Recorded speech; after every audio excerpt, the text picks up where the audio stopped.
that. Like learning to crawl is something that babies do on their own, and learning to grow your business, your coaching business, and to begin is something that can happen really naturally and organically.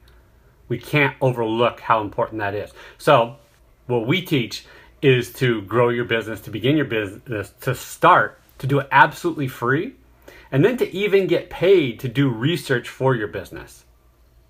Now, this isn't sexy, because it's not like start your coaching business today and have your first client by this and have your website up in 2 weeks. You don't need a fancy website or Facebook business page, anything like that, to start your coaching business. So I'm going to tell you how to do it. So the best, the most natural, and most organic way to start your coaching business is to start with the platforms that you already have and tell your story, share your experiences, and share your knowledge. So if you are, you want to be a health and fitness coach and you've lost all this weight or you've gotten into great shape, share your experience, share your story, share how you went from, 300 pounds down to, 185 pounds. Share how you went from eating McDonald's every day to eating a good whole food diet. If you want to teach people how to, become a vegetarian, share the process, share your story, share all the knowledge and information you have, not from a place of like, I'm an authority, I'm a coach, but hey, this is what worked for me. And that what makes it resonate with people. So many people who are in the fitness and nutrition industries today, they began by simply like taking pictures of their food or sharing their workout or sharing videos of their workout or talking about the things they had learned about how, weightlifting is way more effective than doing cardio for actually losing weight and building muscle. Things like that. Just share those things. And if we look back to my beginning in this, when I went through a difficult time myself, I shared that. I shared that vulnerably, not from a place of weakness, but from a place of like, this is what I'm going through. And as I began to dive into spirituality, I began to share the things that I learned because I felt an obligation, and it was therapeutic for me, but I felt an obligation to share what I was learning through studying, Deepak Chopra, Eckhart Tolle, Mastin Kipp, Dr. Wayne Dyer, Marianne Williamson. Through that, I began to take little nuggets of it, whether it be quotes or little bits of information, and to share that with other people. And I began doing this as long as like 10 years ago. I also began a blog just because I wanted to have a way to communicate and to express things. It just happened naturally. So the way that you begin your coaching business is just natively telling your story, sharing your knowledge, and sharing your experiences on different platforms. And these are all free platforms. You don't have to pay for a fancy website. You don't have to pay for Facebook ads right away to grow your personal business page. You can use everything that you have accessible to yourself. So the biggest and most important, I believe, for most people, for some fitness people, also people who may be bloggers, it helps as well. If what you are offering is really visual, then there's some other platforms. But for most people, native storytelling or blogging on your personal Facebook page is the most effective and most organic place to start. Because you think about it, a lot of us have anywhere between 1,000 and the 5,000 Facebook friends. And the algorithm for people seeing that on your personal page is much better than if you were to try to start a business page where you can put a lot of effort into it, and maybe with ads you grow it up to the equivalent of what your personal page is, but then you still have to pay for people to be able to see that. So organically growing your personal Facebook page by sharing your stories, your knowledge, and experience is the best and most effective way to begin. Also, using Instagram.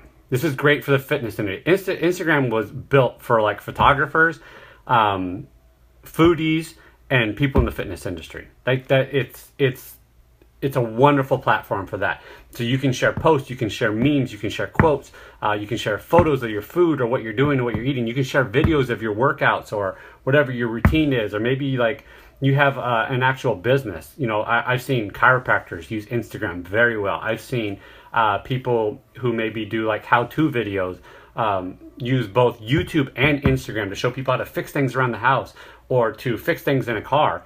And then when people can't, do that for themselves, then they come to you to do it for them. But it's a great way to show people that you have this knowledge and you have the experience, and it makes you relatable. So Instagram, both the post on your page and stories. Stories work like Snapchat, where you can share things and they're up there for 24 hours, but it gives you a great way to document your day and give an insight into your life. Okay? People look at you and they're like, wow, I want his body. I want her body. I want a life like that. I want to be that happy.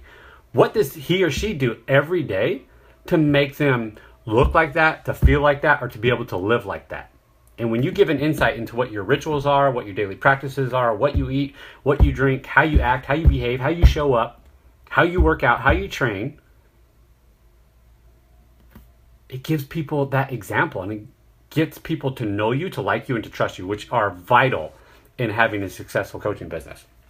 So using other platforms as well. Snapchat, again, great way to storytell, great way to show your personality, great way to communicate your authentic self. And if you have objections to social media and all this, and like, oh, it's for this, it's for likes, it's for validation, bullshit. Social media is an amazing tool to be able to communicate, to be able to storytell, to be able to have discussions, and it's the place where people go to get their news. Gary Vaynerchuk talks about this all the time. Twitter is the water cooler for 2017. That's where everybody goes to talk about things. If something happens in the world, I go to Twitter first. I don't Google it. I don't even go to Facebook. I go to Twitter because I know people are going to be talking about it in real time. If I see something in a soccer match, I'm like, holy shit, did anybody else see that? I can type in a keyword in Twitter and people are like, oh yeah, did you see, Zlatan give that dude an elbow or whatever. It's the water coolers where people go. So Snapchat, Tumblr is a great place for photos. It's a great place to share memes. Pinterest as well, great place to share memes and interests. Tumblr, but on Tumblr you can also blog, which is great because you can share your experiences in more detail. And don't overlook Facebook, your personal Facebook page as a place to blog. You don't have to have a WordPress or a Medium to blog. You can share your blogs in Facebook post form on your personal Facebook page. People are more likely to read it there than they are other places. So, but other blogs that you can have, Medium, WordPress, not the paid version, okay, not .org.com, I don't know, I'm confusing the two right now. Anyways, one is free, one is not. One is for blogs, the other one is for like paid websites. And I forget which one it is right now. It happens. Then vlogs. Vlogging your daily experiences or communicating or whatever on YouTube, Facebook, Insta, Snap. So all these kids that are YouTubers and they have all this fame and money and stuff from their YouTube, they didn't say, okay, I want to become this. I'm going to reverse engineer it by doing this, this, and this. No, they just picked up their fucking camera and they started vlogging. They started documenting the shit that they were doing. Got people's attention, people started watching, and it grew from there. There's people that cut shit in half on YouTube. There's like Bat Dad, who's just like, being himself, kind of showing the quirkiness of their family, documenting those things. And that is what's grown their brand. And once you have a brand and an audience and a following, then you can turn that into a business that you monetize in a bunch of different ways. Sorry, got beard hair. So the storytelling on each of these is different. The way that you storytell on Instagram is different than how you storytell on Facebook. Instagram and Snapchat are similar, but the way you come across in different places is going to be different. Twitter, using Twitter for quotes, for little inspirational things. But Twitter is also a great place to grow a platform because you can engage. You can engage with people on there. You can bounce information back and forth. You can really have a presence on Twitter. Instagram's the same way. Instagram, you can grow organically really well. Yo, what's up, Dylan? Because you can use hashtags and things like that to grow your following, to connect with other people, to engage, to DM, to do all those things that you cannot do through a paid website. People have to come and find you, whereas on these social media platforms, you can go and find them. And then when you get into doing paid ads on a business page, you can really target people. So, but to begin, you don't have to have any money. You don't have to do anything. You just have to use what is available to you now. And here's what you do with all that. You create a buzz, you create an audience, you create basically a research platform. So then you take that and you find out, you pay attention to what are the questions people are asking you. Are they asking you about what you eat? Are they asking you about what your rituals are? Are they asking you about how you handle certain situations? Are they asking you about your relationship? Are they asking you about this, that, whatever, skincare products? And then that information gives you everything that you need to begin to construct your business model. The programs that you offer, the packages that you offer, what your niche is, what your avatar is, that is revealed to you through first showing up and sharing all these aspects. You don't have to just figure it out from nowhere. If you will show up and just share your shit on these platforms, the audience will tell you what your niche is. The audience will tell you who your ideal client is, who your avatar is. If you pay attention to this stuff, it's all about conducting research. And then to begin coaching, you can just put a free offer out there. Hey, we're going to work with 3 to 5 individuals for free. I'm going to do their nutrition plan. I'm going to do their workout plan. Or I'm offering free life coaching to 3 to 5 people.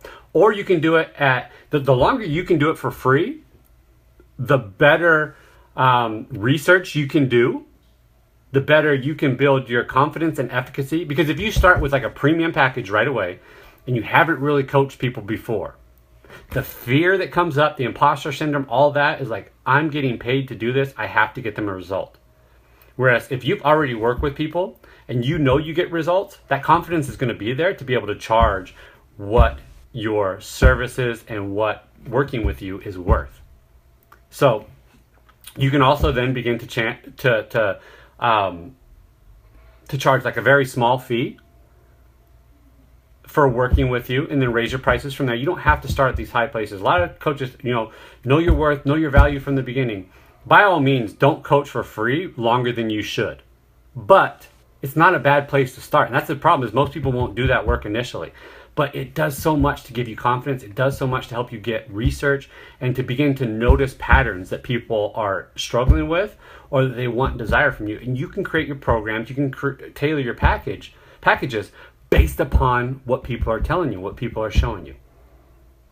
And when you begin charging, you're getting paid to do research for your business. And how cool is that? You get paid to do research. So you don't need a fancy website. You don't need a fancy business page. You can begin with everything that you have accessible to you right now. And you can begin this.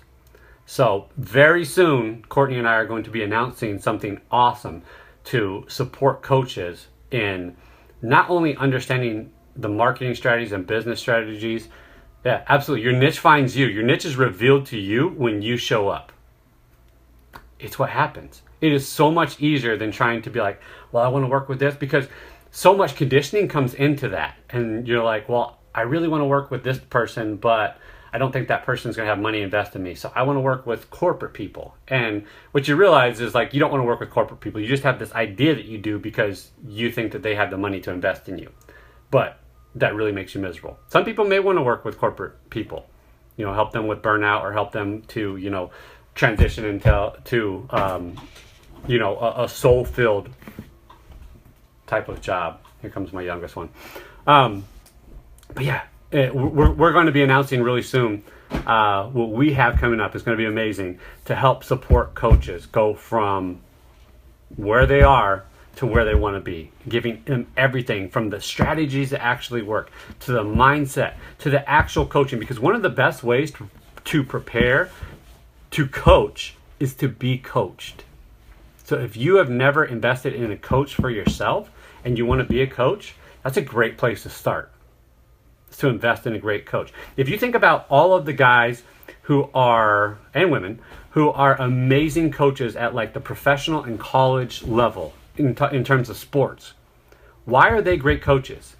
Because they played the sport or they were mentored under a great coach. So they've taken the coaching that they've received, they made decisions about what works, what's effective, what's really inspiring, what's really motivating, what's really effective, what works in my current environment. And they've taken